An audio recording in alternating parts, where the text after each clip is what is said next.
Welcome to Bedtime Sleep Stories for Grown-Ups by Beezy Honey.net. I hope you are settled in for the night and are ready to go on a journey of deep and relaxing sleep. We've put these special bedtime sleep stories for adults for anyone out there dealing with insomnia, sleep problems, sleep deprivation, anxiety, pain, or any other kind of issues preventing you from getting enough sleep and being fully rested and ready to take on the day. We truly hope these stories can help you achieve the elusive, deep, and uninterrupted sleep. Please enjoy this episode and consider subscribing to our channel to support and help the spread of these sleep stories to people all over the world with the same issues that brought you to this video. Thank you for your support and a deep and uninterrupted sleep to you tonight. Let's begin. Chapter 18, A Dawn of Understanding. Over the weeks since the stranger arrived, a subtle change began to ripple through the town of Crestwood. He, who had once been treated with caution and suspicion, was now viewed through a different lens. The quiet, mysterious stranger, with his intelligent eyes and weathered hands, was gradually proving to be an unexpected asset. Despite the lingering mystery surrounding his origins, he had demonstrated nothing but willingness to assist in the town's survival. From a distance, the crestfallen youth watched this transformation in awe and fascination.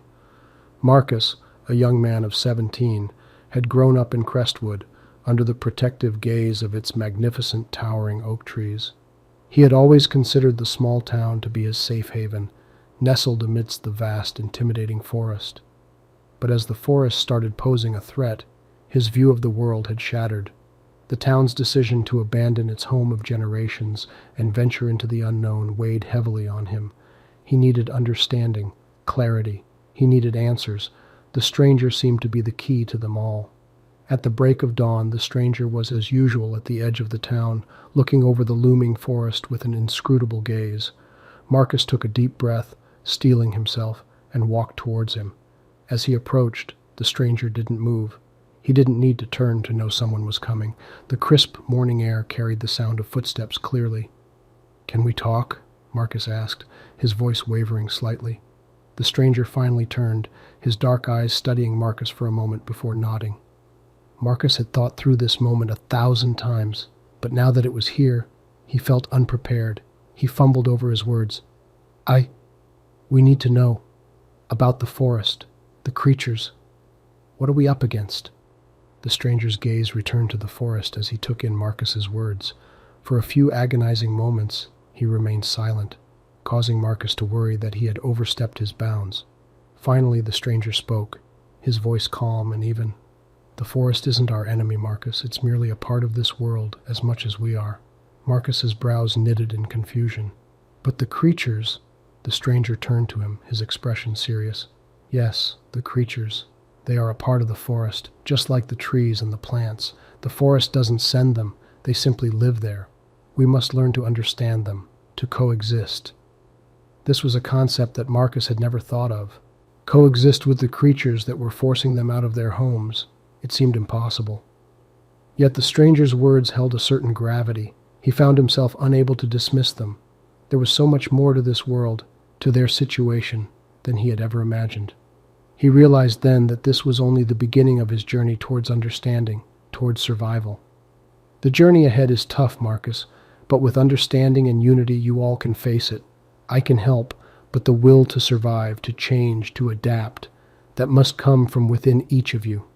This conversation marked the beginning of Marcus's journey towards understanding. The dawn was breaking, not just in the sky above, but also in the minds of the people of Crestwood. A dawn of understanding, of adaptation, and of coexistence. In the days that followed, Marcus spent more time with the stranger, learning, understanding, and slowly shifting his perspective. His conversations with the stranger, his insights and teachings, started to shape the young man's thoughts and actions. As Marcus spent more time with the stranger, he discovered a well of wisdom beneath the stern exterior. The stranger didn't just share knowledge, he shared a different perspective, a different way to see their world. "The key to survival, Marcus, is adaptation," the stranger would often say, his gaze lost in the dancing flames of their campfire. "The forest is not the enemy, it's change. We have to learn to adapt, to change with it." It wasn't just Marcus who was learning. Word of his discussions with the stranger spread, and soon more townsfolk started to join them. These sessions grew into a new routine for Crestwood, a beacon of hope amidst the grim uncertainty. One day, as the sun began to set, painting the sky with hues of orange and pink, the stranger told them about the great migration of the northern tribes. It was a tale of a people who had faced similar trials, forced out of their homes by the harsh, unforgiving winters. Yet, they had not only survived, but thrived, their culture and strength growing with each passing year. The northern tribes adapted, the stranger explained. They embraced the change and made it a part of their existence. Instead of resisting the harsh winters, they learned to use the snow and ice to their advantage. They built homes from it, created tools, and discovered new hunting techniques. They did not fight against the change. They became a part of it. The stories of the northern tribes and their resilience filled the townsfolk with a new sense of hope and determination. If others could adapt and thrive, why couldn't they? The air in Crestwood started to change, thick with resolve and a newfound sense of unity. Meanwhile, Marcus was gradually transforming too. The unsure, crestfallen youth was slowly becoming a beacon of strength and wisdom for his people. He took the stranger's teachings to heart and shared them with others. His change was proof of the stranger's wisdom, and it gave the people of Crestwood a solid reason to trust and believe in the stranger. The transformation of Crestwood was a sight to behold. Every corner you turned, every street you walked, you could sense the change. There was a palpable sense of unity and determination. The once quiet and secluded citizens were now working together, pooling resources, learning new skills, and preparing for the change. There was laughter, camaraderie, and an undying spirit that filled the air. Yet change is never universally accepted. Just as there were those who embraced it, there were others who saw it as a threat, a disturbance to the old ways of living, and among them was Mayor Bronson, who had been a formidable figure in Crestwood for years. Mayor Bronson saw the changing atmosphere in Crestwood as a direct challenge to his authority. He saw the stranger not as a savior, but as an intruder, an outsider who was disrupting the status quo. And of course, the rising influence of Marcus was a thorn in his side. The young man who was once a mere village boy was now becoming a symbol of hope for the townsfolk. This shift in power did not sit well with the mayor. One evening, as the sky turned from bright orange to a somber gray, Mayor Bronson decided to confront the stranger and Marcus. As the townsfolk gathered around the fire, he walked in, flanked by his entourage. He pointed at the stranger and bellowed, "Who are you to dictate our lives? Who are you to challenge the traditions of Crestwood?" Marcus stood up, ready to defend the stranger, but the latter raised his hand, signaling him to sit. The stranger then turned to Mayor Bronson, his face calm and composed. He didn't reply immediately, but looked at the mayor for a long moment before speaking. The stranger's gaze was unflinching, and his calmness radiated a sense of authority. "I'm not here to dictate or to challenge your traditions," he began, his voice smooth and steady, cutting through the tense silence. "I'm here to help you see the possibilities, the opportunities that you've been blind to." Mayor Bronson sneered. "And why should we trust you, an outsider?" At this, Marcus could no longer hold his peace. He stood, his youthful face flushed with passion and conviction. "We trust him because he has shown us hope," he declared, his voice carrying over the crowd. "We've been stuck in our ways, Mayor, unable to see beyond our small world. But the stranger has shown us that there's more to life than just surviving." The crowd around them murmured in agreement. Their expressions mirrored their changing allegiances. They were no longer just the mayor's constituents. They were becoming a community ready for change. The stranger stood quietly, allowing Marcus to speak. It was a lesson in leadership, to let others voice their thoughts and become a part of the change, rather than imposing his own. This night marked a significant turn in the story of Crestwood. The confrontation between the old and the new, the established and the evolving, set the stage for the revolution that was to come. The confrontation ended with Mayor Bronson storming off, leaving the townsfolk with the stranger and Marcus. A sense of unity filled the air, but everyone knew this was just the beginning. There were more battles to be fought, more challenges to be faced. The following morning, as the sun cast long shadows across Crestwood, Marcus found the stranger on the outskirts of town, watching the sunrise. "What happens next?" he asked, his eyes filled with both anticipation and anxiety. The stranger turned to him, a calm smile on his face. "Change, Marcus. Change is what happens next. But how do we do it? Marcus implored. How do we fight against years of tradition and fear? The same way you eat an elephant, Marcus, the stranger replied cryptically. Marcus frowned, confused. I don't understand. One bite at a time, the stranger clarified. You don't overcome something as monumental as fear and tradition in one fell swoop.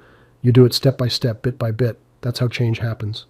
His words hit Marcus like a bolt of lightning, igniting a spark within him. He realized that the monumental task of changing Crestwood's future wasn't something that had to be done all at once. It could be broken down into smaller, manageable parts. Armed with this newfound wisdom, Marcus felt a surge of courage. He was ready to take on the challenge, ready to bring about the change that Crestwood needed. The stranger had not just given him hope, he had also equipped him with the wisdom and strength to make that hope a reality. As the day progressed, the townsfolk started rallying around Marcus and the stranger. Together, they started formulating plans, organizing groups, and breaking down their larger goal into achievable tasks. Their first step was to establish communication with the nearby towns, a feat no one from Crestwood had ever attempted before. But just as they were about to send their first envoy, a commotion at the town gates drew everyone's attention. The mayor had returned, and he wasn't alone. Mayor Bronson stood at the gates, a smug look on his face. Beside him was a group of armed men, their stern faces devoid of any emotion. Did you really think you could overthrow me that easily? Mayor Bronson sneered. Meet my enforcers. Let's see how your change stands up to them. As the enforcers stepped forward, the townsfolk gasped in surprise and fear. The threat of violence was a stark contrast to their peaceful revolution. Marcus looked at the stranger, uncertainty in his eyes. How would they face this new challenge? Would their vision for change be crushed, even before it took flight? The sun had just begun to lower itself toward the horizon, casting long shadows across Crestwood. As Marcus and the townsfolk gathered in the square, the atmosphere was thick with tension, anticipation, and fear. Mayor Bronson had demanded their presence, and the sight of his enforcers, arrayed like a row of threatening statues, sent an unspoken threat to the villagers. Marcus's palms were sweaty, his heart pounded in his chest like a frantic drummer. He could see his fellow villagers, men and women he had grown up with, their faces pale and tense. He knew they were looking to him, waiting to see what he would do, but he felt like he was standing at the edge of a precipice with no idea how to cross it. He thought about the stranger, their mentor, who had ignited the spark of rebellion in their hearts. His words echoed in Marcus's mind. When faced with a challenge, don't think about the enormity of it. Take it one step at a time, like eating an elephant, one bite at a time. Mayor Bronson stepped forward, his expression one of smug satisfaction. He was a tall, imposing figure, made even more intimidating by his black coat and top hat. He raised a gloved hand, calling for silence, and the square instantly fell quiet. Any resistance will be dealt with, harshly, Mayor Bronson declared, his voice reverberating around the silent square. His gaze swept over the villagers, lingering on Marcus. There was a challenge in his eyes, an invitation to defy him. A chill went down Marcus's spine, but he held the mayor's gaze. He wouldn't be intimidated, not when so much was at stake. As Marcus stood tall, defiance sparking in his eyes, he remembered the stranger's advice about maintaining courage, even in the face of formidable adversaries. His heart was racing, his palms were sweaty, but he knew he had to stand his ground. Is that so, Mayor? Marcus asked, his voice carrying clearly across the square. His question was met with gasps of surprise from the crowd. Marcus could feel 100 pairs of eyes on him, their attention solely focused on this budding confrontation. Yes, Marcus, Mayor Bronson replied, his voice dripping with condescension. I thought you, of all people, would be wise enough to understand. But what if what you're doing is wrong? What if you're the one who needs to be dealt with harshly? Marcus's words echoed around the square, and for a moment all was silent. He had thrown the gauntlet, openly challenging the mayor's authority. There was no turning back now. Bronson's face turned a shade darker, his eyes narrowing into dangerous slits. The enforcers shifted restlessly, their hands itching towards the weapons at their sides. A low murmur rippled through the crowd as they waited with bated breath for the mayor's response. Mayor Bronson broke into a sudden, unsettling laughter, making everyone in the square flinch. You? Dealing with me harshly? You must have forgotten your place, boy. His voice echoed with the menace of a predator enjoying the fear in its prey. Marcus stood undeterred, his gaze unwavering. He took a step forward, the sound of his boot on the cobblestones reverberating through the square. "I remember my place perfectly, Mayor. I am one of the people you've sworn to protect, not exploit." His statement, brave and earnest, hung in the air. The crowd watched with awe, and then a slow, scattered applause broke out among them. Bronson's face turned livid as he barked orders to his enforcers to quiet the crowd. Before they could move, Marcus turned to the crowd, raising his hand for silence. The applause died down as quickly as it had started, replaced by an uneasy calm. "People of this town, we have been lied to and exploited. Our labor, our lives, our dreams have been stolen by this man, all under the guise of protection. But what is he really protecting, if not his own wealth and power?" A murmur of agreement rippled through the crowd, growing louder and bolder with every passing second. For the first time they had found their voice, and it echoed around the square, a clear, resounding challenge to Bronson's rule. As Marcus continued his speech, each word punctuating the air like a powerful fist, the atmosphere of the square started to shift. It was as if the collective consciousness of the town was waking up from a deep slumber, their eyes wide open to the reality that had been hidden from them for so long. He recounted the countless injustices, the forced labor, the exorbitant taxes, and the ruthless suppression of any opposition.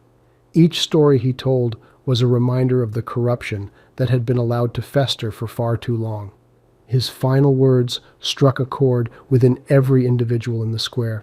"I urge you, friends, neighbors, comrades, take back what is rightfully ours: freedom, dignity, and a fair chance at life. Today we stand together. We demand justice, and we shall have it." Bronson's fury was palpable, but for the first time he seemed small, diminished. He was not the towering figure of authority anymore. His enforcers, witnessing the swell of solidarity amongst the townsfolk, hesitated. They were outnumbered, and the once passive crowd now glared at them with unmasked defiance. The mayor took a step back, but his obstinacy was still firmly in place. "You will regret this, boy. You and everyone who supports you." "Regret standing for what's right? I don't think so," Marcus retorted, looking straight into Bronson's eyes. The square, which had erupted in cheers just a moment ago, fell silent again. All eyes were on the two men facing each other, representing two very different ideologies. The confrontation was cut short by the distant sound of horses. Everyone in the square turned towards the source of the noise. A group of riders was rapidly approaching from the east. The crowd parted, allowing the riders to gallop into the square. They were cloaked figures, their faces concealed under hoods. One of them, a woman with piercing blue eyes, dismounted and approached Marcus. "I've heard your call for justice, young man, and we're here to help," she announced. Her voice was calm, authoritative, and seemed to resonate with an aura of respect. She removed her hood, revealing a face that was hardened by years of strife and struggle. "Ava!" A few people from the crowd gasped in recognition. It was the legendary freedom fighter, Ava Grant. Her name was well known across the kingdom as a symbol of resistance and rebellion. Bronson paled at the sight of her. "Arrest her!" he commanded his enforcers, but they hesitated. With Eva's presence, the odds seemed to have tipped against them. Eva's appearance seemed to add fuel to the fire that Marcus had ignited. The crowd, initially stirred by Marcus's words, was now ablaze with an unstoppable determination. They were not just spectators anymore. They were participants in a revolution that had been waiting to happen. "What's your next move, Mayor Bronson?" Eva asked, a slight smirk playing on her lips. "Are you going to continue supporting the oppression of your own people, or are you finally going to do what's right?" The silence that followed was stifling. Everyone awaited Bronson's response. The mayor looked around the square, his face red with rage, yet the fear in his eyes was unmistakable. He knew that he was cornered. Bronson was a shrewd man, and he recognized the power dynamics had shifted. He glanced at his enforcers, who stood uncertainly around him, their previous arrogance replaced by an air of hesitation. He knew he was standing on a precipice, his reign teetering on the edge of a cliff. One wrong move could send him spiraling into a fall he would never recover from. I will step down," Bronson finally blurted out. The words tasted bitter in his mouth. The crowd erupted into a frenzy of cheers, their victorious roars echoing off the cobblestone streets. Eva's eyes gleamed with victory, but she was far from letting her guard down. And what of the excess taxes? The money that you have wrongly taken from the hard-working people of this town, she asked, her voice rising above the cheers. I will return them. I will return everything, Bronson stammered, his face a ghastly shade of white. Marcus watched the scene unfold, a sense of vindication washing over him. He knew that they had won a significant battle today, but the war was far from over. His gaze met Eva's, and he saw a similar resolve reflected in her eyes. Today, we have shown that the people have the power to demand justice and enforce change, Eva addressed the crowd once Bronson's confession was over. Let this be a lesson for every oppressor out there. The people will not stay silent. They will rise, and they will fight. The crowd erupted into cheers once again. Today was not just a victory for their small town, but a beacon of hope for every other place living under tyranny. As Marcus watched the people celebrate their newfound freedom, he knew his journey was not over. There were many more towns out there, countless other Bronsons who needed to be dethroned, and he knew he couldn't rest until he had spread this flame of rebellion to every corner of the kingdom. In the wake of Bronson's fall from power, the town had entered a period of transition. It was a moment of rebirth and rejuvenation, of building anew on the ruins of the old. People who had once lived in the shadow of fear now walked with their heads held high, but the path to progress was not without its bumps, and both Eva and Marcus knew they had their work cut out for them. Eva, we need to ensure the funds Bronson promised are indeed returned to the people, but that's not enough. We need to establish a fair system so nothing like this happens again, Marcus said, his brow furrowed in deep thought. They sat in the room that had once served as Bronson's extravagant office. The grandeur of the room was now tempered by the aura of justice that the two of them carried. Eva nodded in agreement. You're right, Marcus. This victory is just the beginning. We must now work towards making a system that truly serves the people. In the ensuing days, Marcus and Eva set about the task with zeal. Marcus used his knowledge of law and governance, accumulated over the years from his extensive travels, to help establish a new administrative system.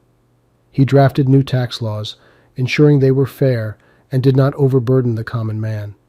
Eva, with her profound understanding of the people's needs, acted as the voice of the people, ensuring their concerns were addressed.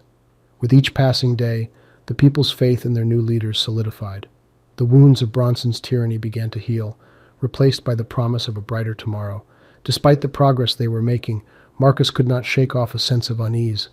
There were times when he would catch a glimpse of a suspicious figure lurking in the shadows, or hear the rustle of whispers in the dead of the night. It seemed like they were being watched. Something's not right, Eva, he voiced his concerns one night as they were winding up the day's work. I can't shake the feeling that we're being watched. We should be prepared for anything. Eva gave him a look of concern. We've made many enemies, Marcus, but we have also won the hearts of the people. We should be vigilant, yes, but we cannot live in fear. Eva's words were not without wisdom. They were leaders now, and their actions would shape the morale of the town. They had to exude strength, courage, and determination, even in the face of lurking threats. Days turned into weeks, and their diligent efforts started to bear fruit. The infrastructure of the town was improving, and people's lives were slowly getting better. Yet, the feeling of being watched never left Marcus. It was a gnawing feeling at the back of his mind, a foreboding sensation that something wasn't right. Meanwhile, Eva was working on establishing schools. She believed that education was the key to truly empowering the people. With Marcus's help, she managed to get the town's first school up and running. It was a small start, but a significant one. Education will break the cycle of fear and oppression. It will give our people the power to question, to reason, and to decide for themselves, Eva declared on the day the school was inaugurated. Her words were met with resounding applause. The people of the town respected her deeply, not just for her leadership, but for her unwavering faith in them. She was a beacon of hope and an embodiment of the future they were all working towards. At night, Marcus would go out, investigating the outskirts of their little town. He wanted to understand the lay of the land, the potential hideouts, and routes the enemy might take.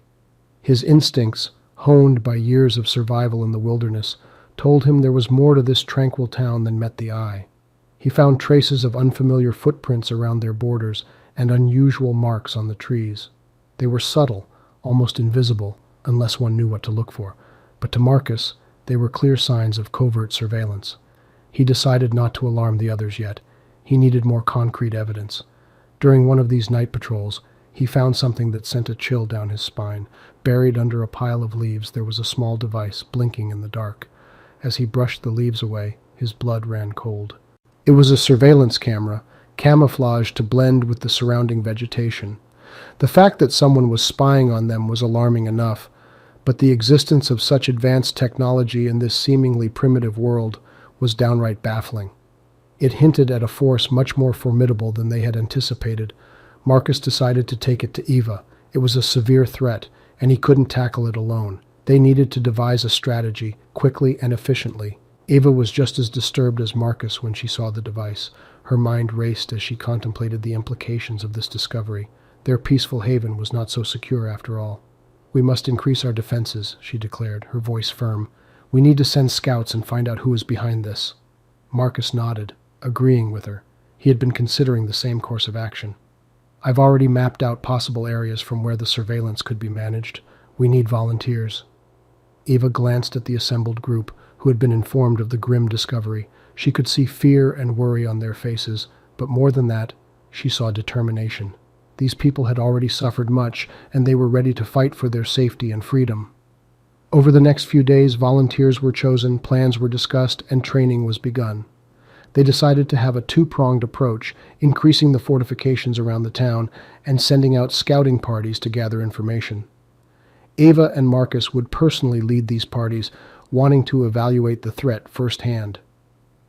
In the meanwhile, life in the town went on. People worked during the day, fortifying their homes, practicing combat drills, and helping each other. The community's unity in the face of this looming threat was inspiring. Their resilience became a beacon of hope for everyone, pushing them to work harder. Marcus often caught himself watching Eva during these days. Her leadership, her calm demeanor under pressure, and her unyielding spirit were all things he admired. He found himself drawn to her strength and resilience, reminding him of his late wife, Sarah. One day, as Eva was going over the scouting reports, she paused, her gaze frozen on a particular area on the map. It was a location slightly north of their town, a thick forest region that was hard to access. Marcus noticed her intense stare and walked over to her. "What is it, Eva?" he asked, looking at the area she was focused on. She pointed at the dense forest patch on the map. "This area ... IT, the only place we haven't covered yet. It's secluded, hard to reach. The perfect spot for someone wanting to spy on us." Marcus frowned, studying the area. "It's dangerous. The woods are thick and the area is known to house wolves." Eva looked at him, her eyes determined. "Which is why they would choose it, right? If there's a chance we might find answers there, we have to take it. I'll lead the team." Marcus nodded slowly. "All right, but I'm coming with you." They planned the mission for the next day. It was a small team, just Marcus, Eva, and two other volunteers, Sam and Lucy.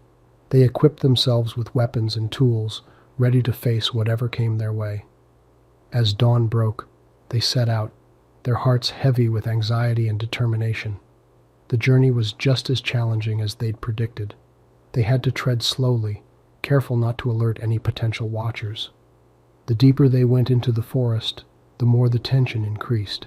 Every rustle of leaves, every snap of a twig put them on edge. After several hours, they reached a small clearing.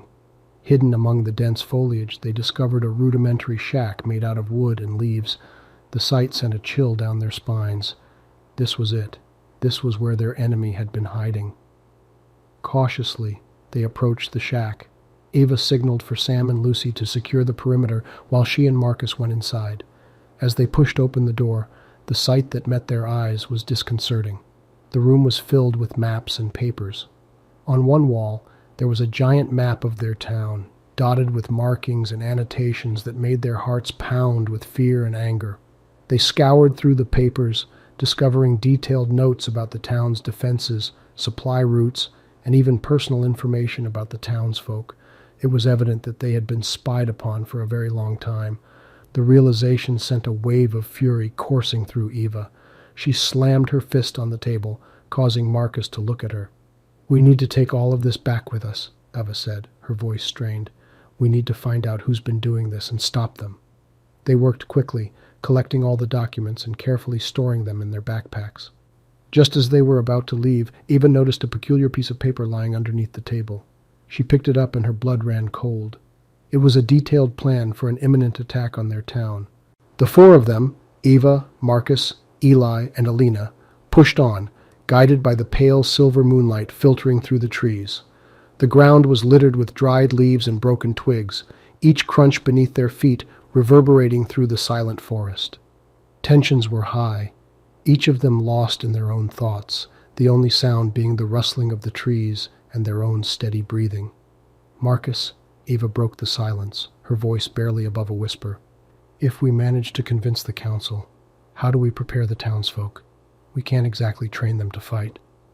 Marcus was quiet for a moment, deep in thought. "We won't have to. We just need to evacuate them, get them to safety before the attack." "But where would they go?" Alina asked, worry clear in her voice. "The next town is miles away. We won't be able to move them all in time." "We'll have to figure that out," Marcus replied, determination hardening his features. "There must be a way." Their path took them up a steep hill, each step more tiring than the last. But they kept moving, their resolve unwavering. There was no turning back now.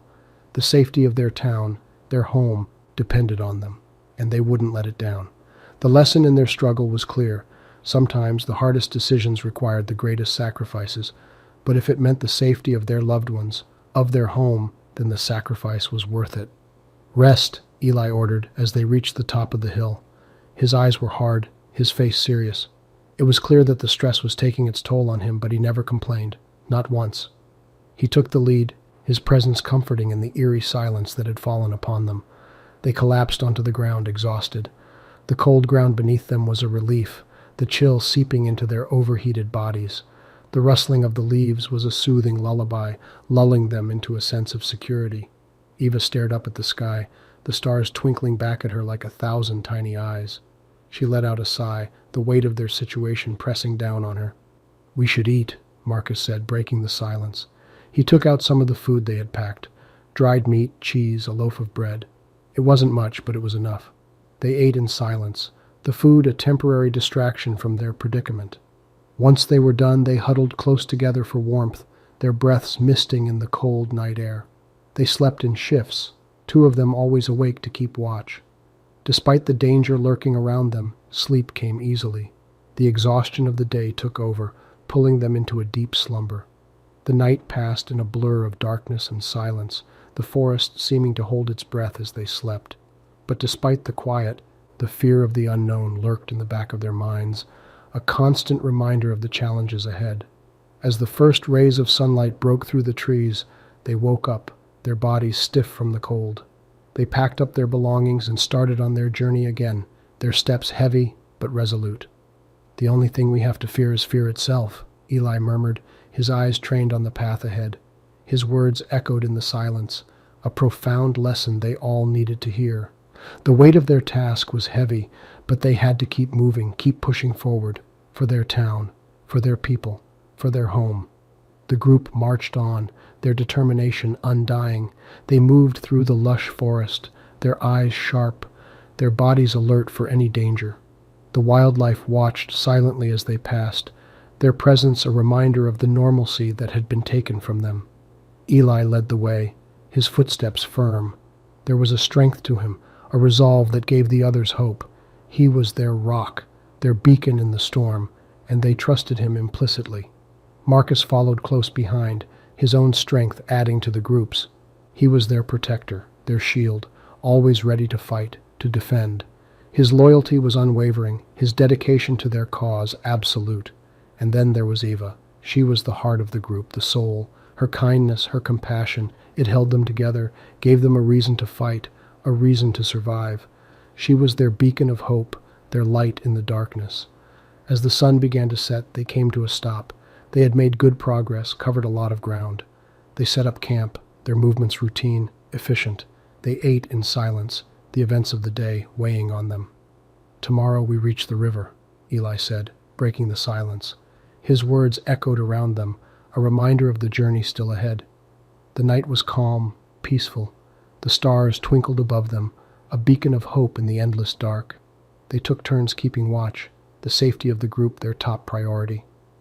As the night deepened, A strange sound echoed through the forest. It was low, menacing, a growl that sent chills down their spine. They stood up, their bodies tensed, their hands reaching for their weapons. The noise grew louder, closer. They stood back to back, their eyes scanning the darkness. The wait was agonizing, the suspense unbearable. And then out of nowhere, a huge creature lunged at them from the shadows. It was massive, its eyes glowing in the dark, its teeth bared in a snarl. They fought back, their attacks coordinated, their determination unwavering. The fight was brutal, their opponent stronger than they had anticipated. But they were relentless, their will to survive stronger than their fear. And then, just when they thought they had won, another creature emerged from the shadows. This one was bigger, stronger. They barely had time to react before it attacked, its movements fast, its attacks deadly. We've now come to the end of this chapter. Please stay tuned for the next chapter of this story to be published in the upcoming days. In the meantime, please enjoy the sleep music that's about to begin.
you.